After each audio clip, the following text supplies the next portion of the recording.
This deep dive is produced by Neckoff Radio. All right, so get ready to dive into the life of Mobutu Sese Seko. Mobutu. The man who ruled Zaire, now the Democratic Republic of Congo, for over 30 years. Wow. We're going to be using excerpts from his Wikipedia page as our guide for this deep dive. And this story is just full of twists and turns.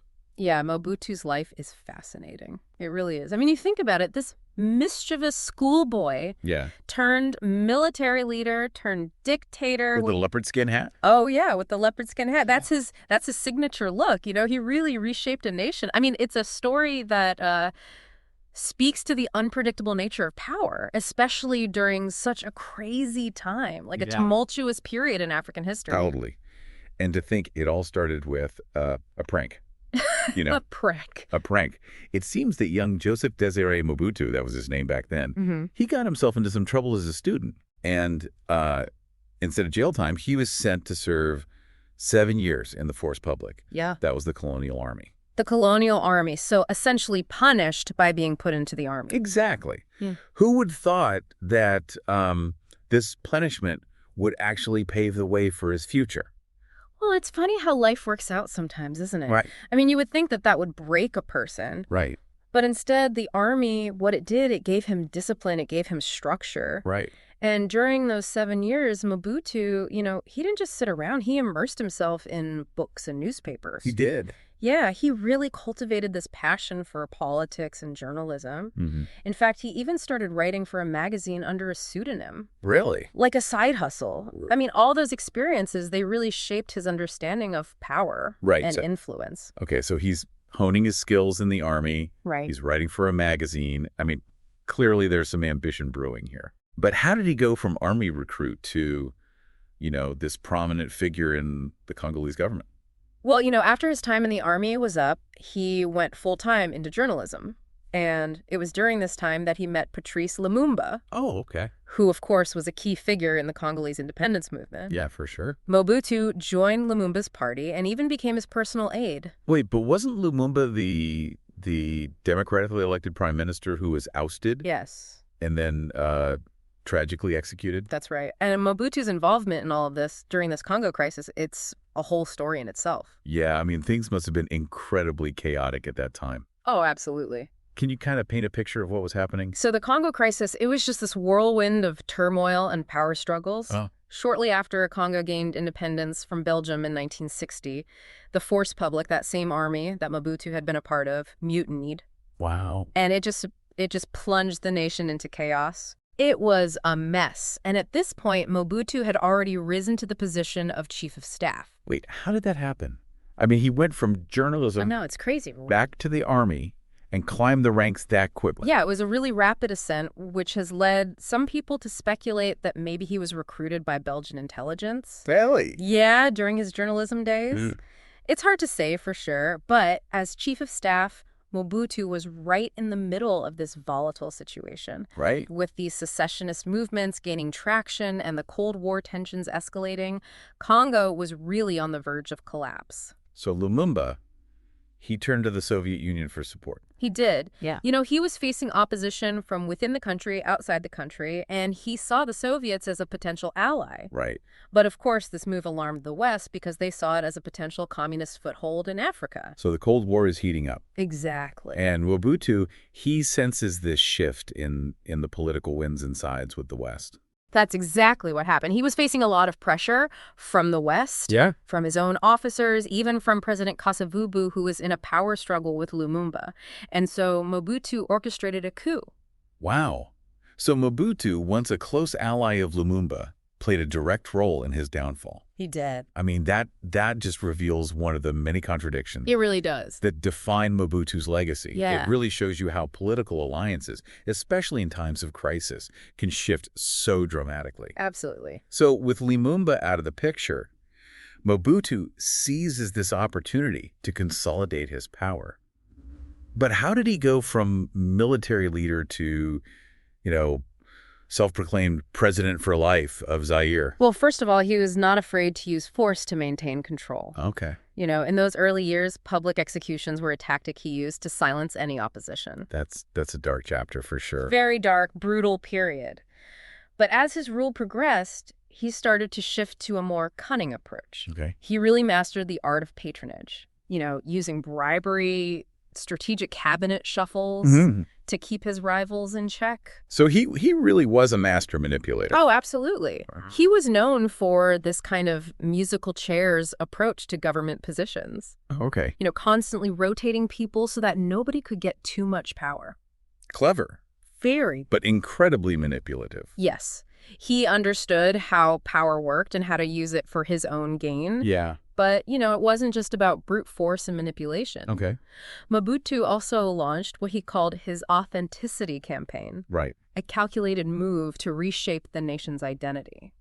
And this is where he renames the country Zaire. That's right. And changes his own name to Mobutu Sese Seko. Yes. He encouraged people to abandon their European names, embrace African ones, even ban Western clothing in favor of the Abacost. Wow. This campaign, it was all about erasing those remnants of colonial influence. Yeah. Creating this distinctly Zairean identity. So he's rewriting history, he's reshaping culture. But was this genuine or was it just another power play? That is the question, isn't it? I mean, some people saw it as a genuine effort to reclaim African heritage. Right. To instill a sense of national pride. Yeah. Others saw it as just a cynical ploy to distract from his authoritarianism and growing corruption. Hard to say. It's hard to know what his true motivations were. Yeah. But one thing's clear, Mobutu was a master of image and propaganda. Yeah. I mean, he cultivated this larger-than-life persona. Oh, absolutely. With the leopard skin hat, the walking stick, these grandiose titles. Father of the nation, guide of the revolution. Exactly. His image was everywhere. Yeah. He controlled the media. I mean, he was creating a cult of personality, and for a while, it was really effective. All this while amassing a massive personal fortune. Oh, yeah. I mean, we've all heard the stories about the extravagant palace. Right. The Versailles of the jungle. Yeah, the Versailles of the jungle. And then the Concorde flights to Paris for shopping sprees. Yeah. It's almost unbelievable. It's amazing the contrast between his lifestyle and the economic hardship faced by most Zairians. It's just staggering. I mean, he presided over a kleptocracy. He did. Where state resources were just systematically plundered. Yeah. For personal gain. For personal gain. It's wild. I mean, he had palaces. Multiple palaces. Luxury cars, a yacht. And the country's infrastructure was just falling apart. Yeah. Public services were collapsing. It's hard to fathom such a level of disparity. Yeah. But here's the thing that I don't understand.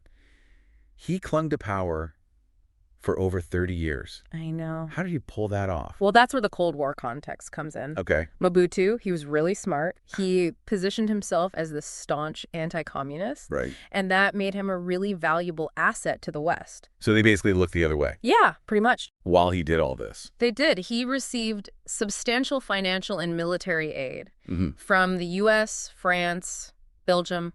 They turned a blind eye. Wow. To his corruption, his human rights abuses. Yeah. Because, he was seen as a bulwark against Soviet influence in Africa. So geopolitics really trumps moral considerations. It does. It's a stark example of that, yeah. Yeah. A harsh truth, but I guess it's a necessary one to acknowledge. Yeah. But this support couldn't last forever, could it? I mean, the world was changing. The Cold War wasn't going to last forever. You're right. And the eventual collapse of the Soviet Union, that was a real turning point. Okay. With the communist threat diminished, Western powers, they started putting pressure on Mobutu to make some democratic reforms. Yeah, Mobutu, he really wasn't one to just give up power.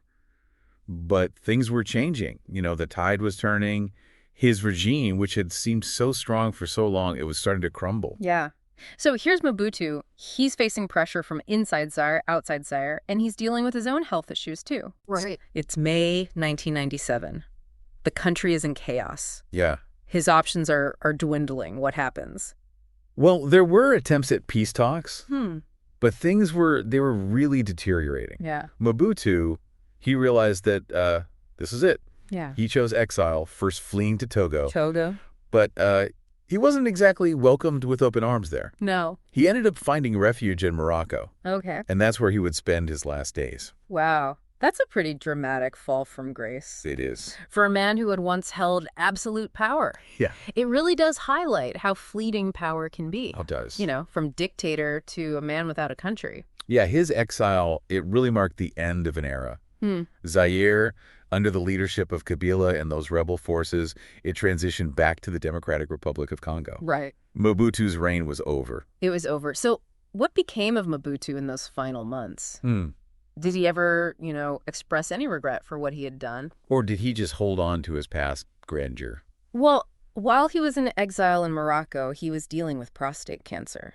And he actually died there just 3 months after he left Zaire. Really? It's kind of an anticlimactic end for a man who lived such a dramatic and tumultuous life. It's almost as if history just moved on without him. Yeah. Leaving him behind, just a fading footnote. Yeah. In a world that was rapidly changing. Yeah, maybe.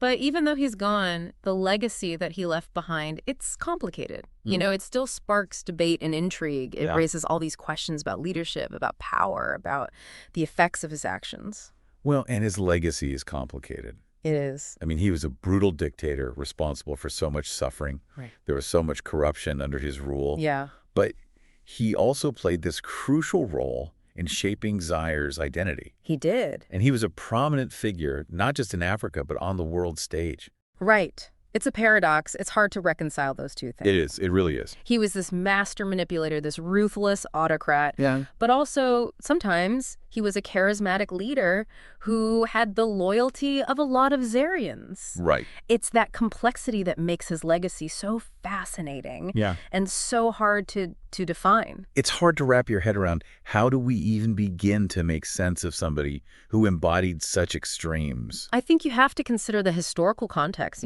Congo, even before Mobutu, was a nation that was dealing with the effects of colonialism. Right. They were trying to find their own way. And Mobutu, he stepped into this void. Yeah.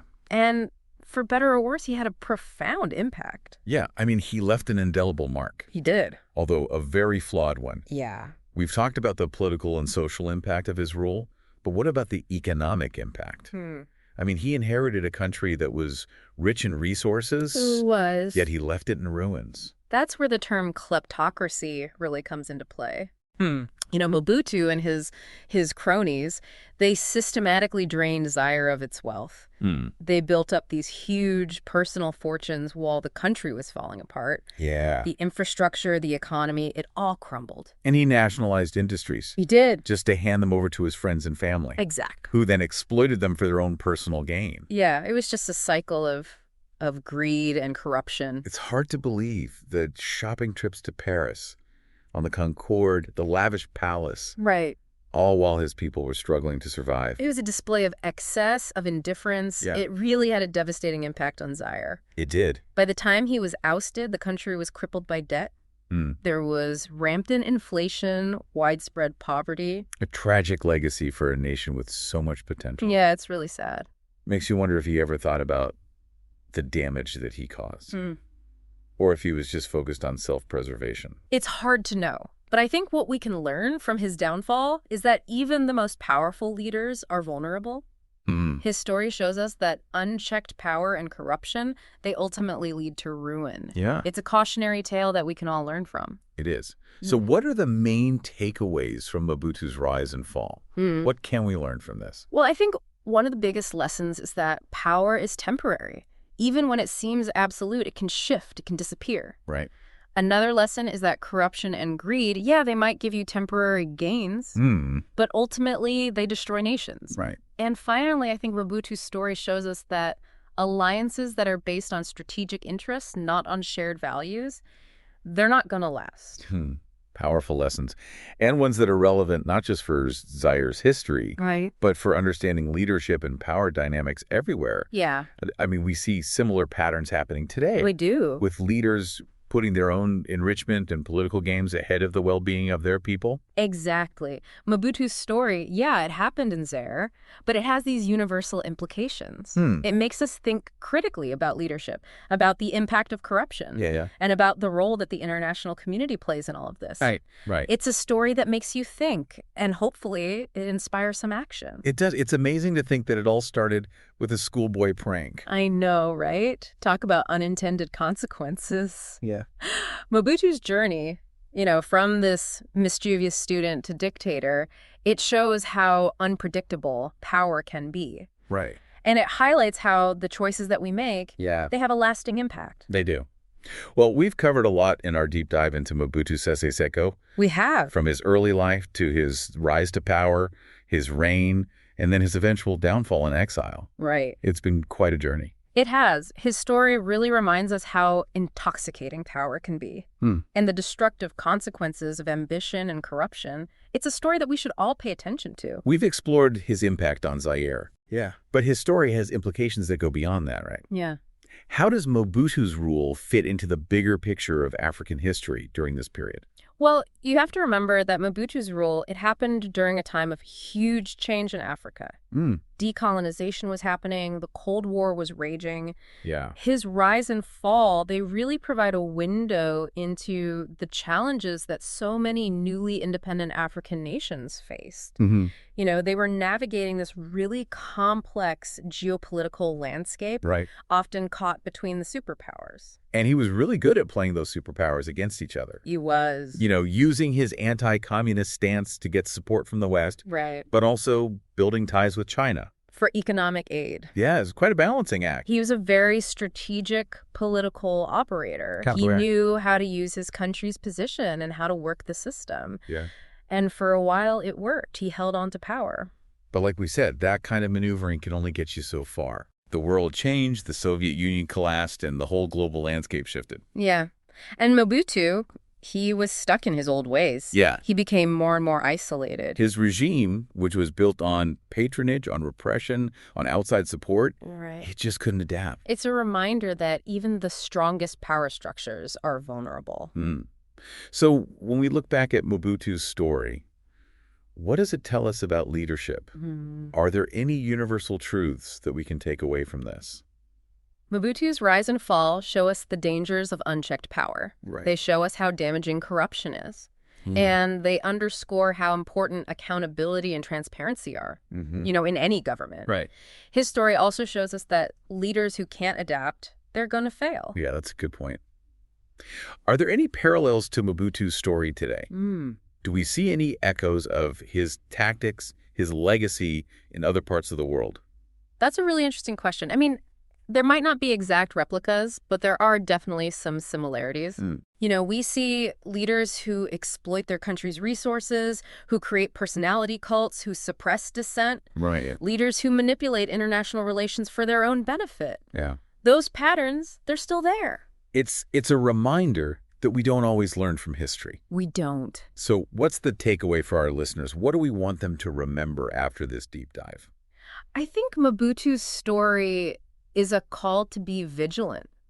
It's a reminder that we have to stay engaged and informed, even when things seem stable. Yeah. We have to hold our leaders accountable, demand transparency, Right. and be wary of anyone who tries to exploit our fears or divide us for their own gain. It's a call to action. It is. To be critical thinkers, to recognize that the choices we make, they shape our future. That's right. History, even when it seems far away or irrelevant, it has a lot to teach us about the present. Right. Mobutu's story might have happened in Zaire, but the themes that it explores, power, corruption, the fight for freedom, for democracy, those are universal. There's one intriguing thing about Mobutu that we haven't really talked about yet.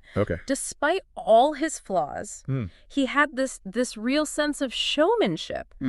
He understood spectacle. Are you talking about the Rumble in the Jungle? Exactly. The legendary boxing match? Yes. Between Muhammad Ali and George Foreman? Was the one. Held in Kinshasa in 1974. Mobutu saw this as a chance to put Zaire on the map, to show it off to the world. And he went all out. He did. He even had a whole new stadium built just for the fight. I mean, talk about going all out. It must have been a huge gamble, It was. especially with the country's economic problems. Yeah, a lot of people criticized him for it, saying that he should have been focusing on more important things. Right. But there's no denying that it put Zaire in the spotlight. And for a little while, Mobutu got to enjoy all that attention, Yeah. presenting himself as this modern African leader. Right, a patron of sports. Yeah. Of course, it was all a facade. Yeah. It didn't last. No. But, the rumble in the jungle, it's a fascinating part of Mobutu's story. It is. It shows how complex he was. Yeah. How full of contradictions. It shows that even dictators can be drawn to spectacle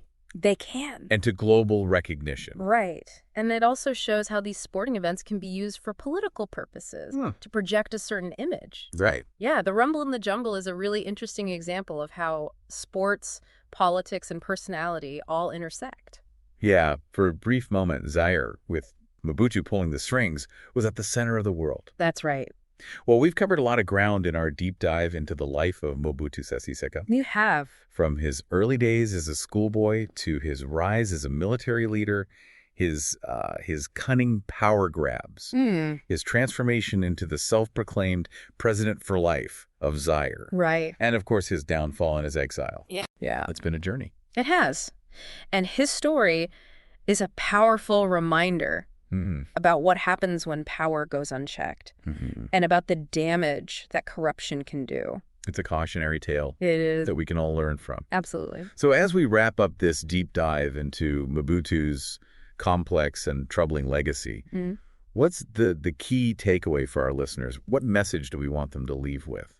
I think Mobutu's story reminds us that we have to stay engaged. We have to be informed. Yeah. We have to hold our leaders accountable. Right. Demand transparency. We have to be wary of those who try to exploit us or divide us. It's a call to action. It To is. think critically. Absolutely. And to recognize that our choices, they have consequences. They do. History might seem distant sometimes, but it has a lot to teach us. Mobutu's story might have taken place in Zaire, Yeah. but the themes, power, corruption, the fight for freedom, those are universal. Well said. And on that note, we'll conclude our deep dive into the life and times of Mobutu Sese Seko. It's a story that reminds us how fragile nations can be and how powerful human ambition is, for better or for worse. Until next time, keep exploring, keep questioning, and keep those deep dives going.